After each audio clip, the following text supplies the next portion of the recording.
Hi hello welcome back to our channel the right ആണ്. അപ്പൊ ഞാനിങ്ങനെ പറഞ്ഞിട്ടും ഇത് നിങ്ങൾ കേട്ടിട്ടും കുറേ നാളായിട്ടുണ്ട്, എനിക്കറിയാം. അപ്പൊ എന്തായാലും ഇന്നത്തെ വീഡിയോ എന്ന് പറഞ്ഞാൽ ദ മോസ്റ്റ് റിക്വസ്റ്റഡ് വീഡിയോ ആണ്. അതായത് നമ്മുടെ ന്യൂ വെയിറ്റ് ലോസ് ചാലഞ്ചിനെ കുറിച്ചിട്ട് ഞാൻ നിങ്ങളോട് സംസാരിക്കുകയാണ്. അപ്പാർട്ട് ഫ്രം ദാറ്റ് എന്റെ കറന്റ് വെയിറ്റ് എത്രയാണ്, ഞാൻ എത്ര വെയിറ്റ് വരെ മാക്സിമം എത്തി, എല്ലാ കാര്യങ്ങളും ഈ വീഡിയോയിൽ ഇൻക്ലൂഡ് ചെയ്തിട്ടുണ്ട്. So without further adieu let's jump into today's video. Already നിങ്ങൾക്ക് എന്റെ പാസ്റ്റിനെ കുറിച്ച് നല്ല ബോധമുണ്ട് അല്ലെ. അതായത് ഞാൻ ഒരു 32 kg കുറച്ച ഒരാളാണ്. അതിനുശേഷം ഒരു ഹെൽത്തി ലൈഫ് സ്റ്റൈൽ ഒക്കെ ഫോളോ ചെയ്തിട്ട് 2 കുട്ടികളെ കൺസീവ് ആയി. അവര് ഹെൽത്തി ആയിട്ട് അവർക്ക് ജന്മം കൊടുക്കാൻ പറ്റി. അപ്പം ടച്ച്വുഡ് അതെല്ലാം നല്ല രീതിയിൽ തന്നെ പോയി. പക്ഷേ ഞാൻ ആഫ്റ്റർ ഡെലിവറി ഫേസ് ചെയ്ത ഒരു കാര്യം എന്ന് വെച്ചാൽ എന്റെ വെയിറ്റ് ഗെയിൻ ആയിരുന്നു. ബിഫോർ ഡെലിവറി അല്ലെങ്കിൽ ഡെലിവറിയുടെ ആ ഒരു പ്രഗ്നൻസി ടൈമിലൊന്നും ഞാൻ വലിയ രീതിയിൽ വെയിറ്റ് ഗെയിൻ വെച്ചില്ല. അതിനുള്ള റീസൺ എന്ന് പറഞ്ഞാൽ എനിക്ക് ചില സമയത്ത് ഷുഗർ ഡൗൺ ആവുകയൊക്കെ ചെയ്യുന്നുണ്ടായിരുന്നു. സോ കൺസിസ്റ്റന്റ് ആയിട്ട് നമ്മൾ ഷുഗർ ചെക്ക് ചെയ്യണം, ഫുഡൊക്കെ അതുപോലെ നമ്മൾ ഭയങ്കര റെസ്ട്രിക്ഷനിലൊക്കെയാണ് കഴിച്ചത്. അതുകൊണ്ട് തന്നെ നമുക്ക് വലിയ രീതിയിലുള്ള ഒരു വെയിറ്റ് ഗെയിൻ ഡ്യൂറിങ് പ്രഗ്നൻസി വന്നിട്ടുണ്ടായിരുന്നില്ല. പക്ഷേ അതിനുശേഷം പ്രഗ്നൻസി ഒക്കെ കഴിഞ്ഞതിന് ശേഷം ഞാൻ നന്നായിട്ട് ഫുഡ് കഴിക്കാൻ തുടങ്ങി. എനിക്ക് ഭയങ്കര വിശപ്പായിരുന്നു. എനിക്ക് ഇപ്പോഴും ആ വിശപ്പുണ്ട്. അതിൻ്റെ ഇടയ്ക്ക് എനിക്ക് തന്നെ തോന്നി വെയിറ്റ് കുറയ്ക്കണം. പിന്നെ ഞാൻ ബ്രസ്റ്റ് മിൽക്ക് ഒന്നും കൊടുക്കുന്നില്ല. സോ വെയിറ്റ് കുറയ്ക്കാമെന്ന് പറഞ്ഞിട്ട് നമ്മളൊരു വെയിറ്റ് ലോസ് ചാലഞ്ച് സ്റ്റാർട്ട് ചെയ്തു. അത് ഒരു 70 kgയിലെത്തി. ഓൾമോസ്റ്റ് ഒരു 22 to 23 kgs ഞാൻ കുറച്ചായിരുന്നു. ഞാൻ പ്രഗ്നൻസി കഴിഞ്ഞപ്പോൾ ഒരു 95 റേഞ്ചിലൊക്കെ വന്നു. അത് കുറച്ച് 70-ലായി. സോ 70-ലായപ്പോഴത്തേക്ക് ഓക്കെ ആയി എന്ന് ഞാൻ വിചാരിക്കുമ്പോഴത്തേക്ക് പല സൈഡിൽ നിന്ന് പറയുന്നു, വണ്ണം ഒന്നും കുറഞ്ഞിട്ടില്ലല്ലോ, ഇത്രയും പട്ടിണി കിടന്നിട്ട് എന്തിനാ വണ്ണം കുറച്ചത്, പിന്നെ ഇത്രയും പട്ടിണി കിടന്നിട്ട് കാണുന്നില്ലല്ലോ ശരീരത്തൊന്നും, വണ്ണം ഒന്നും കുറയുന്നില്ലല്ലോ എന്നൊക്കെയുള്ള കമന്റ്സ് വരുമ്പോഴത്തേക്ക് നമ്മൾ ഭയങ്കരമായിട്ട് ഡീമോട്ടിവേറ്റഡ് ആയിപ്പോകും. അതാണ് എനിക്ക് സംഭവിച്ചത്. അതുപോലെ തന്നെ നമ്മൾ ഫുൾ ഓൺ ട്രാക്കിലായിരിക്കും. വെയിറ്റ് ലോസ് ഒക്കെ ചെയ്യുന്നു, വർക്ക്ഔട്ട് ചെയ്യുന്നു, എല്ലാം പ്രോപ്പറായിട്ട് നടന്നു പോകുമ്പോഴത്തേക്ക് കുഞ്ഞുങ്ങൾക്ക് എന്തെങ്കിലും ഒരു അസുഖം വരും. അല്ലെന്നുണ്ടെങ്കിൽ നമുക്ക് പേഴ്സണലി നമ്മുടെ ഹെൽത്ത് വൈസ് നമുക്ക് എന്തെങ്കിലും ഒരു പ്രോബ്ലം വരും, കണ്ടിന്യൂ ചെയ്യാൻ പറ്റത്തില്ല. അതിനൊരു ബെസ്റ്റ് എക്സാമ്പിൾ എന്ന് പറഞ്ഞു കഴിഞ്ഞാൽ ഞാൻ ഒരു 70 kg ഒക്കെ ആയ സമയത്ത് ഇൻസ്റ്റഗ്രാമിലും ഒക്കെ വീഡിയോ ഇടുന്നുണ്ടായിരുന്നു. അപ്പോഴൊക്കെ നമുക്ക് ഇങ്ങനെ കമന്റ്സ് വരും, വണ്ണം ഒത്തിരി കൂടിയല്ലോ, വണ്ണം കുറയ്ക്കുന്നില്ലേ. അപ്പൊ നമുക്ക് തന്നെ തോന്നിച്ചാൽ ഞാൻ ചെയ്യുന്ന ഒന്നും എഫക്റ്റ് ആവുന്നില്ലേ. അപ്പം ആരെങ്കിലും എന്തെങ്കിലും സ്വീറ്റ്സ് കൊടുത്തരുമ്പോൾ ഞാൻ പറയും എനിക്ക് വേണ്ട, ഞാൻ ഡയറ്റില്ല, ഒന്നും കാണാനില്ലല്ലോ. ഇങ്ങനെയൊക്കെ കേൾക്കുമ്പോൾ നമ്മൾ ഭയങ്കരമായിട്ട് ഡീമോട്ടിവേറ്റഡ് ആയിപ്പോയി. എനിക്കറിയത്തില്ല എൻ്റെ സ്വഭാവം പോലെ അത്ര പേരുടെ ഉണ്ടെന്ന്. അങ്ങനെ ഞാൻ ഇൻസ്റ്റാഗ്രാമിലും യൂട്യൂബിലും വീഡിയോ ഇടുന്നത് അങ്ങ് നിർത്തി. കാരണം എൻ്റെ ഫേസ് എനിക്ക് തന്നെ ഒരു കോൺഫിഡൻസ് ഇല്ലാത്ത ഒരു അവസ്ഥ. ഇത് ബോഡി ഷേമിങ്ങോ ഒന്നും അല്ല കേട്ടോ. ഞാൻ ഫേസ് ചെയ്ത കാര്യങ്ങളും എന്നെ അത് എത്രമാത്രം ഡിപ്രസ്ഡ് ആക്കി എന്നുള്ളതുമാണ് നിങ്ങളുമായിട്ട് ഷെയർ ചെയ്യുന്നത്. സോ വെയിറ്റ് കൂടുക അല്ലെങ്കിൽ വെയിറ്റ് കുറയുക ഇതൊക്കെ പേഴ്സണൽ ആയിട്ടുള്ള കാര്യങ്ങളാണ്. ഇത് മറ്റുള്ളവരുടെ അഭിപ്രായം അനുസരിച്ച് നിങ്ങൾ മാറ്റേണ്ട കാര്യമില്ല. നിങ്ങൾ കോൺഫിഡന്റ് ആണെന്നുണ്ടെങ്കിൽ നിങ്ങൾക്ക് അത് കുഴപ്പമൊന്നുമില്ലാതെ പോകാം. അപ്പൊ ഞാൻ പഠിച്ച ഒരു കാര്യം എന്ന് വെച്ച് കഴിഞ്ഞാൽ ഞാൻ കുറേയൊക്കെ ശ്രമിച്ചിട്ട് കൂടും കുറയും ഇത് തന്നെയാണ് സംഭവിക്കുന്നത്. എനിക്ക് കൺസിസ്റ്റന്റ് ആയിട്ട് പോകാൻ പറ്റുന്നില്ല.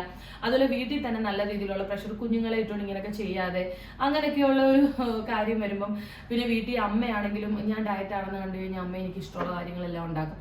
അപ്പം അങ്ങനെ ആയപ്പോൾ ഞാൻ വിചാരിച്ചു എനിവേ ഇപ്പോൾ ഉള്ള ആ ഒരു ബോഡി ഷേപ്പിൽ ഇഷ്ടമുള്ള ഡ്രസ്സ് ഇടുക, അത് എൻജോയ് ചെയ്യുക എന്നുള്ള രീതിയിലാണ്. ഇത് കുറച്ച് നാൾ ഞാൻ അങ്ങനെ അങ്ങ് പോയി. അത് ഞാൻ വണ്ണത്തെക്കുറിച്ചോ അല്ല എൻ്റെ വെയിറ്റിനെ കുറിച്ചോ ഒട്ടും ബോധേഡ് അല്ല. എനിക്കിഷ്ടമുള്ളതൊക്കെ തിന്നുക, എന്തായാലും ഞാൻ തിന്നാതിരുന്നിട്ടും കാര്യമൊന്നുമില്ല, അങ്ങനെയൊക്കെ ഒരു മൈൻഡ് സെറ്റ് ആയി കേട്ടോ. ബട്ട് ഇപ്പം ഞാൻ അനുഭവിക്കുന്ന ഒരു കാര്യം എന്ന് വെച്ച് കഴിഞ്ഞാൽ ഫുഡ് അലർജിയാണ്. എനിക്ക് ഒരു കാര്യങ്ങളും കഴിക്കാൻ പറ്റത്തില്ല. എസ്പെഷ്യലി എനിക്ക് ഇഷ്ടമുള്ള കാര്യങ്ങളെല്ലാം എനിക്കിപ്പോൾ സ്റ്റോപ്പ് ചെയ്യേണ്ടി വന്നിട്ടുണ്ട്. അതുകൊണ്ടാണ് ഞാനൊരു വെയിറ്റ് ലോസ് ചാലഞ്ച് സ്റ്റാർട്ട് ചെയ്യാം, അപ്പം വെയിറ്റ് കുറയ്ക്കാം, ബോഡി ഓക്കെ ആകുമായിരിക്കും, അലർജി റിയാക്ഷൻ ഒക്കെ മാറും എന്ന് ഞാൻ വിശ്വസിക്കുന്നു. അങ്ങനെ പ്രതീക്ഷിച്ചുകൊണ്ടാണ് നമ്മൾ ഈ ഒരു വെയിറ്റ് ലോസ് ചാലഞ്ച് റീസ്റ്റാർട്ട് ചെയ്യാമെന്ന് വിചാരിച്ചത്. ഇതിനു മുമ്പ് ഞാൻ വിചാരിച്ചത് ദുബായിൽ വന്നു കഴിയുമ്പോൾ പിന്നെ ഹസ്ബൻഡും കുട്ടികളെ ഉള്ളൂ, വീട്ടിലെ കാര്യമെല്ലാം നോക്കി കഴിയുമ്പോൾ ഫ്രീ ആവും, അപ്പോൾ എനിക്ക് വർക്ക്ഔട്ട് ചെയ്യാം, അതൊക്കെയായിരുന്നു എൻ്റെ പ്ലാൻ. പക്ഷെ ഇവിടെയായിട്ടൊന്ന് സെറ്റ് ആകാൻ വേണ്ടിയിട്ട് ഇപ്പോൾ ഒരു 2 months നമ്മൾ വന്നിട്ട് സമയം എടുത്തിട്ടുണ്ട്. പിന്നെ ഇതിൻ്റെ ഇടയ്ക്കും വർക്കൗട്ടൊക്കെ സ്റ്റാർട്ട് ചെയ്യണമെന്നൊക്കെ പറഞ്ഞ് എല്ലാ കാര്യങ്ങളും ഹസ്ബൻഡ് ഭയങ്കര സപ്പോർട്ടായിട്ട് എല്ലാ കാര്യങ്ങളും ചെയ്തു തരുന്നുണ്ട്. എന്ന് പറഞ്ഞാൽ എൻ്റെ അടുത്ത് പറഞ്ഞിട്ടൊന്നുമില്ല നീ വണ്ണം കുറയ്ക്കണമെന്ന്. എൻ്റെ അടുത്ത് എപ്പോഴും പറയുന്നത് വണ്ണം ഉള്ളതാണ് നല്ലത് എന്നൊക്കെയാണ്, പോസിറ്റീവായിട്ടൊക്കെയാണ് സംസാരിക്കുന്നത്. പക്ഷെ ഇപ്പം എനിക്കിങ്ങനെ ഹെൽത്ത് ഇഷ്യൂസ് വന്ന സമയത്ത് കുറച്ച് കുറയ്ക്കണം എന്ന് ഞങ്ങൾ പൊതുവെ ഒരു തീരുമാനത്തിലെത്തി. ഞാൻ നമ്മുടെ വെയിറ്റ് ലോസ് സ്റ്റാർട്ട് ചെയ്യാമെന്ന് തീരുമാനിച്ചു. ഞാൻ സംസാരിക്കുമ്പോൾ പോലും എനിക്ക് നല്ല രീതിയിലുള്ള ശ്വാസമുട്ടലുണ്ട്. നിങ്ങൾ ശ്രദ്ധിച്ചു നോക്കിയാൽ അറിയാം. അത് എൻ്റെ അലർജിയുടെ പ്രശ്നമുണ്ട്. അപ്പാർട്ട് ഫ്രം ദാറ്റ് എൻ്റെ ഓവർ വെയിറ്റ് ആണ്. ഇപ്പം ഞാൻ ഭയങ്കര ഓവർ വെയിറ്റ് ആണ്. ഞാൻ കുറച്ചത് 22 kg ആണെങ്കിൽ ഞാൻ കൂടിയത് ഇപ്പം ഏകദേശം 20 kgക്ക് മേളിലാണ്. അപ്പോൾ അത്രമാത്രം ഞാൻ വെയിറ്റ് ഗെയിൻ സംഭവിച്ചിട്ടുണ്ട്. ഞാൻ ലൈഫിൽ 95 ഒക്കെ ടച്ച് ചെയ്യുന്നത് ആഫ്റ്റർ പ്രഗ്നൻസി ആ ഒരു ഇനിഷ്യൽ സ്റ്റേജിലായിരുന്നു. പക്ഷേ ഇപ്പോൾ എഗെയിൻ ഞാൻ ആ ഒരു ഫേസിലേക്ക് തന്നെ തിരിച്ചു വന്നിട്ടുണ്ട്. ഞാനൊരു 90 റേഞ്ച് ഒക്കെ തന്നെ ഉണ്ട് ഇപ്പോൾ കേട്ടോ. അപ്പോൾ നല്ല രീതിയിൽ വണ്ണം വെച്ചിരിക്കുകയാണ്. എനിക്ക് എൻ്റെ ഒരു ഹെൽത്തി BMI വരണമെന്നുണ്ടെങ്കിൽ ഓൾമോസ്റ്റ് ഒരു 30 kg എങ്കിലും കുറയ്ക്കണം. ഒരു 30 ആണ് ദ ബെസ്റ്റ് എന്ന് പറയുന്നത്. അറ്റ്ലീസ്റ്റ് ഒരു 27 എങ്കിലും കുറച്ചാലേ എൻ്റെ ഒരു ഹെൽത്തി BMIയിലേക്ക് ഞാൻ വരത്തുള്ളൂ. പിന്നെ ഞാൻ പറഞ്ഞല്ലോ, എനിക്ക് അലർജി ഭയങ്കരമായിട്ടുണ്ട്. എസ്പെഷ്യലി എനിക്ക് ശ്വാസം മുട്ടലാണുള്ളത്. അലർജിക് ആയിട്ടുള്ള ഫുഡ് കഴിക്കുമ്പോഴത്തേക്ക് ഭയങ്കരമായിട്ട് ശ്വാസം മുട്ടും. അപ്പോൾ ഞാൻ ശ്വാസം മുട്ടലിൻ്റെ മെഡിസിൻ ഇപ്പോൾ കഴിച്ചു ആ ഒരു രീതിയിൽ ഇപ്പോൾ പൊയ്ക്കൊണ്ടിരിക്കുന്നത്. മെയിനായിട്ടും എനിക്ക് റെഡ് മീറ്റുകൾ ഒന്നും പറ്റത്തില്ല, റവ പറ്റില്ല. പിന്നെ ചില സമയം എനിക്ക് ചില ഫ്രൂട്ട്സ് കഴിക്കുമ്പോഴും ഇങ്ങനെ അവക്കാഡോ കഴിച്ചപ്പോൾ ഒരു വട്ടം ഇങ്ങനെ ഉണ്ടായി. പിന്നെ ഞാൻ ഒരു വട്ടം കൂടെ കഴിച്ച് നോക്കും കുഴപ്പമുണ്ടോ, കാരണം അന്ന് നമ്മൾ വേറെ കാര്യങ്ങളും കഴിക്കുമല്ലോ. അപ്പോൾ ഏതാണെന്ന് അറിയാൻ വേണ്ടിയിട്ട് അങ്ങനെ ചെയ്ത് നോക്കാറുണ്ട്.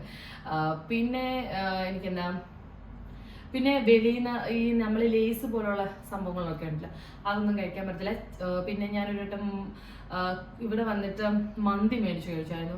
അപ്പോൾ അതെനിക്ക് പറ്റിയില്ല. അപ്പോൾ എനിക്ക് പല കാര്യങ്ങളും ഇപ്പം ഭയങ്കര സെൻസിറ്റീവാണ് എൻ്റെ ബോഡി. എനിക്ക് പല കാര്യങ്ങളും ഇപ്പോൾ കഴിക്കാൻ പറ്റുന്നില്ല. സോ ഞാൻ ഡിസൈഡ് ചെയ്തു എനിവേ എനിക്ക് എന്തായാലും ഒന്നും കഴിക്കാൻ പറ്റുന്നില്ല.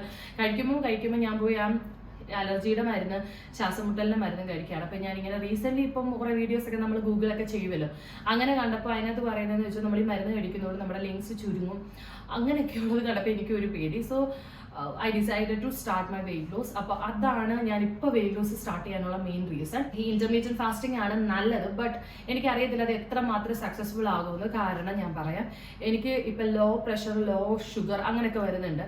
സോ എന്തായാലും സ്റ്റാർട്ട് ചെയ്ത് നോക്കും. പറ്റുന്നുണ്ടെങ്കിൽ അത് കണ്ടിന്യൂ ചെയ്യും. ഇല്ലെന്നുണ്ടെന്നുണ്ടെങ്കിൽ ഞാൻ എൻ്റെ പറ്റുന്ന രീതിയിലൊരു പാറ്റേൺ ആയിരിക്കും ഫോളോ ചെയ്യുന്നത്, അല്ലെ ഒരു ഡയറ്റ് ആയിരിക്കും ഫോളോ ചെയ്യുന്നത്. ഭയങ്കര സ്ട്രിക്റ്റ് ആയിട്ടൊന്നും എനിക്ക് പോകാൻ പറ്റുമെന്ന് അറിയില്ല. ബട്ട് പേഴ്സണലി എനിക്ക് ഓമ ഡയറ്റ് ഭയങ്കര ഇഷ്ടമാണ്. കാരണം നമുക്ക് ഇഷ്ടമുള്ള കാര്യങ്ങളൊക്കെ ഒരു മീലിൽ കഴിച്ചുകൊണ്ട് ബാക്കിയുള്ള സമയം ഫാസ്റ്റിംഗ് മോഡിൽ പോകുന്ന രീതി, അതെനിക്ക് നല്ല റിസൾട്ട് തന്നെയാണ്. ഞാൻ ആ ഒരു പെട്ടെന്ന് ഒരു 70 kg ആയത് ആ ഒരു ഡയറ്റ് കൊണ്ടിട്ടാണ്. നല്ല രീതിയിൽ ഇഞ്ചസ് ലോസും ഒക്കെ വരും ഓമ ഡയറ്റ്. ഓൾറെഡി ഞാൻ അതിൻ്റെ വീഡിയോ ചെയ്തിട്ടുണ്ട്, ഇവിടെ ഐ ബട്ടണിൽ കൊടുത്തേക്കാം, അല്ലെങ്കിൽ ലിങ്ക് ഡിസ്ക്രിപ്ഷൻ ബോക്സിലോ അല്ലെങ്കിൽ കമന്റ് സെക്ഷനിൽ പിൻ ചെയ്തേക്കാം, വേണമെന്നുണ്ടെങ്കിൽ കണ്ടു നോക്കാം. എനിവേ അത് ചെയ്യണം എന്നാണ് എൻ്റെ പേഴ്സണൽ ആയിട്ടുള്ള ഒരു ആഗ്രഹം. എന്തായാലും ഞാൻ നാളെ അത് ശ്രമിച്ചു നോക്കും. എത്രമാത്രം സക്സസ് ആകുമെന്ന് അറിയില്ല. എൻ്റെ കൂടെ ചെയ്യുന്നവരുടെ ശ്രദ്ധയ്ക്ക്, നിങ്ങൾ ഇനിഷ്യൽ സ്റ്റേജിലാണ്, ആദ്യമായിട്ടാണ് നിങ്ങൾ ഇന്റർമീഡിയറ്റ് ഫാസ്റ്റിംഗ് അല്ലെങ്കിൽ ഡയറ്റ് ഒക്കെ സ്റ്റാർട്ട് ചെയ്യുന്നതെങ്കിൽ പെതുക്കെ ചെയ്താൽ മതി, ഒറ്റയടിക്ക് ചെയ്യേണ്ട. അതുപോലെ ഞാൻ പറഞ്ഞില്ല, എനിക്ക് ഫുഡ് അലർജി ഉള്ളതുകൊണ്ട് മിക്ക സാധനങ്ങളും എനിക്ക് കഴിക്കാൻ പറ്റത്തില്ല. സോ എനിക്ക് കഴിക്കാൻ പറ്റുന്ന കാര്യങ്ങളൊക്കെ ഇൻക്ലൂഡ് ചെയ്തിട്ടായിരിക്കും എൻ്റെ ഡയറ്റ് എന്ന് പറയുന്നത്. അപ്പോൾ കമന്റ് സെക്ഷനിൽ ഇത് ഇൻക്ലൂഡ് ചെയ്തിട്ടില്ല, അത് ഇൻക്ലൂഡ് ചെയ്തിട്ടില്ല, അല്ലെ അങ്ങനെ ചെയ്യണമായിരുന്നു ഇങ്ങനെ ചെയ്യണമെന്ന് പറഞ്ഞിട്ട് കാര്യമില്ല. കാരണം എൻ്റെ ഹെൽത്ത് അനുസരിച്ച് എനിക്ക് ചെയ്യാൻ പറ്റത്തുള്ളൂ, എൻ്റെ സിറ്റുവേഷൻ അനുസരിച്ച് എനിക്ക് മുന്നോട്ട് പോകാൻ പറ്റത്തുള്ളൂ. അതുപോലെ എക്സസൈസ് ഞാൻ ഉദ്ദേശിക്കുന്നത് എൻ്റെ തന്നെ പാർട്ട് 1, പാർട്ട് 2 അല്ലെങ്കിൽ ഹൈ ഇൻറ്റൻസിറ്റി വർക്കൗട്ട്, അല്ലെ ജമ്പിങ് ജാക്സ് വർക്കൗട്ട്, ഇതൊക്കെ ഇൻക്ലൂഡ് ചെയ്യാമെന്നാണ്. എനിവേസ് 45 minutes നമ്മൾ വർക്കൗട്ട് എവറി ഡേ ചെയ്യും. അപ്പൊ ഇതൊക്കെയാണ് എൻ്റെ മനസ്സിലുള്ള പ്ലാൻ. അതേപോലെ തന്നെ 3 to 4 liters ഓഫ് വെള്ളം നമ്മൾ കുടിക്കണം. കണ്ടില്ലേ, എനിക്ക് ഭയങ്കര ബുദ്ധിമുട്ടാണ് സംസാരിക്കുന്നതിലൊക്കെ. അപ്പം ഇങ്ങനെ മറ്റുള്ളവരെ ബോഡി ഷേപ്പ് ചെയ്യുന്നവരെ ആലോചിക്കുക, അവർക്ക് ഹെൽത്ത് പരമായിട്ട് ഒത്തിരി പ്രശ്നങ്ങൾ കാണും, അതൊക്കെ സ്ട്രഗിൾ മുന്നോട്ട് പോകാൻ. പിന്നെ ഇമോഷണലി ആഫ്റ്റർ ഗിവിങ് പ്രഗ്നൻസി നമുക്ക് ഒത്തിരി സ്ട്രെസ് ആയിരിക്കും ഉണ്ടായിരിക്കാം. ഇപ്പം ഞാൻ കുഞ്ഞുങ്ങളെ 2 വയസ്സ് വരെ എൻ്റെ അമ്മയുടെ സപ്പോർട്ട് ഉണ്ടായിരുന്നു. ഇപ്പം ബർത്ത്ഡേ കഴിഞ്ഞിട്ട് ഞങ്ങൾ ഇങ്ങോട്ട് വന്ന ശേഷം ഞാൻ ഒറ്റയ്ക്കാണ് എല്ലാം ചെയ്യുന്നത്. വീട്ടിലെ കാര്യങ്ങൾ നോക്കണം, ഹസ്ബൻഡിൻ്റെ കാര്യം നോക്കണം, കുട്ടികളുടെ കാര്യം നോക്കണം. ഇതിൻ്റെ ഇടയ്ക്ക് സമയം കണ്ടെത്തി ഞാൻ വീഡിയോസ് ചെയ്യുന്നത്. അപ്പോൾ അതിൻ്റെതായിട്ടുള്ള ബുദ്ധിമുട്ടുകൾ കാണും. ഞാൻ ഷോർട്ട് വീഡിയോസ് ആയിരിക്കും കൂടുതലായിട്ട് ചെയ്യുന്നത്. നിങ്ങൾ എന്നെ ഇൻസ്റ്റഗ്രാമിൽ ഫോളോ ചെയ്യുന്നുണ്ടെങ്കിൽ അവിടെയും ഞാൻ വീഡിയോസ് അപ്ലോഡ് ചെയ്യുന്നുണ്ടായിരിക്കും, ഡേ ഇൻ മൈ ലൈഫ് പോലെ ഷോർട്ട് വീഡിയോസ്. അത് വേണമെങ്കിൽ നിങ്ങൾ കാണാം. അല്ലെന്നുണ്ടെങ്കിൽ നമ്മുടെ യൂട്യൂബിൽ ഞാൻ ഇടുന്നുണ്ടായിരിക്കും. വീക്ക്ലി വൺസ് എങ്കിലും ഞാൻ ലോങ് വീഡിയോ, ഒരു അപ്ഡേഷൻ വീഡിയോ, ഒരു പ്രോഗ്രഷൻ വീഡിയോ ഒക്കെ ഇടാൻ ശ്രമിക്കാം. നമ്മുടെ ടാർഗറ്റ് എന്ന് പറഞ്ഞാൽ 30 kg ലോസ് ചെയ്യുക എന്നുള്ളതാണ്, 30 കിലോ കുറയ്ക്കുക എന്നുള്ളതാണ്. 30 കിലോ കുറയ്ക്കാൻ നിങ്ങൾ എൻ്റെ കൂടെ നിൽക്കുമെന്ന് ഞാൻ പ്രതീക്ഷിക്കുന്നു. എനിവേ ഭയങ്കര പോസിറ്റീവായിട്ട് നമുക്ക് ഈ വീഡിയോ അവസാനിപ്പിക്കാം. ഇന്ന് വെയിറ്റ് ഒന്നും നോക്കിയിട്ടില്ല, അപ്പം നാളെ നമ്മൾ സ്റ്റാർട്ട് ചെയ്യുന്ന ദിവസം തൊട്ട് നോക്കി പോകാം. അതേപോലെ തന്നെ നിങ്ങൾ എൻ്റെ ഫ്രീക്വൻ്റ് ആയിട്ട് വെയിറ്റ് നോക്കാൻ പറയരുത്. This is A request. ഞാൻ വീഡിയോ ഇടാൻ മടിക്കുന്നതിന് അതുകൊണ്ടാണ്. എല്ലാവർക്കും വെയിറ്റ് എത്രയാണെന്ന് ചോദിക്കും. അപ്പോൾ അവരോടെല്ലാം പറയണം, നമ്മൾ ഫ്രീക്വൻ്റ് ആയിട്ട് നോക്കുകയാണെങ്കിൽ എല്ലാ ദിവസവും ഒന്നും വെയിറ്റ് കുറയത്തില്ല, നമ്മൾ ഡിപ്രസ്ഡ് ആവും. സോ അതിനേക്കാളും നല്ലത് ഓൾട്ടർനേറ്റീവ് ഡേയ്സിലോ അല്ലെങ്കിൽ വൺസ് ഇൻ എ വൈൽ ഒക്കെ നോക്കുന്നതായിരിക്കും. അപ്പോൾ ഇതൊക്കെ എൻ്റെ പേഴ്സണൽ ആയിട്ടുള്ള കാര്യങ്ങളാണ് കേട്ടോ. പിന്നെ ഒരു ഡയറ്റ് ചെയ്യുമ്പോൾ അത് എത്രമാത്രം എഫക്റ്റീവ് ആണെന്ന് അറിയാൻ വേണ്ടിയിട്ട് ഫസ്റ്റ് ഫ്യൂ ഡേയ്സ് നോക്കുന്നതുകൊണ്ടും തെറ്റില്ല. എം ടി സ്റ്റൊമക്കിൽ വേണം വെയിറ്റ് നോക്കാൻ. അപ്പോൾ നാളെ തന്നെ നമുക്ക് വെയിറ്റ് ലോസ് സ്റ്റാർട്ട് ചെയ്യാം. എനിവേ എത്ര ദിവസത്തെ ചാലഞ്ച് ആണെന്നൊക്കെ ചോദിക്കുകയാണെങ്കിൽ സത്യത്തിൽ എനിക്കറിയില്ല. കാരണം 30 കിലോ കുറയ്ക്കുക എന്ന് പറയുന്നത് പെട്ടെന്ന് നമുക്ക് ചെയ്തെടുക്കാൻ പറ്റില്ല. എനിവേ 30 ഡേയ്സ് വെച്ചിട്ട് നമുക്ക് പോകാം. 30 ഡേയ്സ് കൊണ്ട് 10 kg അല്ലെങ്കിൽ ഒരു 7 kg എന്നുള്ള രീതിയിൽ നമുക്ക് മുന്നോട്ട് പോകാം. ഇതൊക്കെയാണ് വെയിറ്റ് ലോസിന്റെ ഒക്കെ അപ്ഡേഷൻ. പിന്നെ കുഞ്ഞുങ്ങളെ പറ്റി തിരക്കുന്നവരോട് കുഞ്ഞുങ്ങളൊക്കെ സുഖമായിട്ടിരിക്കുന്നു, കുഴപ്പമൊന്നുമില്ല.